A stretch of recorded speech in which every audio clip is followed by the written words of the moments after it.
اگر آپ چاہتے ہیں کہ شہد سے زیادہ فائدہ اٹھایا جائے اور آپ کے جزوے بدن بنے شہد، آپ کے پورے جسم کو طاقت دے، سر کے بالوں سے لے کے پاؤں کے ناخن تک آپ کو ہر چیز کو طاقت دے اور فوری طاقت بحال کرے، تو اس کے لیے یہ والا طریقہ استعمال کریں۔ انشاءاللہ اس کے ساتھ آپ کے پورے جسم کو فوری منٹوں کے اندر جو شہد ہے وہ اپنی طاقت بحال کرے گا۔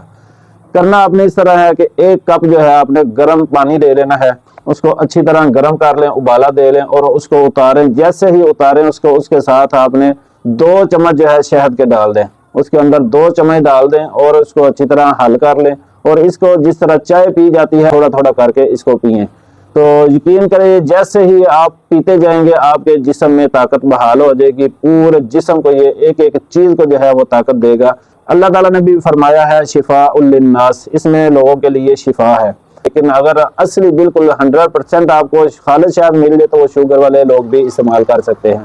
اگر آپ چاہتے ہیں کہ اس سے موٹاپا بھی ہمارا کام ہو، پیٹ کی بیماریاں دور ہوں، تو آپ جو ہے اس کے اندر 2 چمچ شہد ڈال کے ساتھ 1 یا آدھا لیمو جو ہے اس کو بھی نچوڑ لیں، تو یہ اس سے آپ کی پیٹ کی چربی بھی کم ہوگی، آپ کا پیٹ بھی بہتر ہوگا، معدہ درست ہو جائے گا۔ ویڈیو کو لازمی شیئر کر دیں۔ السلام علیکم ورحمۃ اللہ۔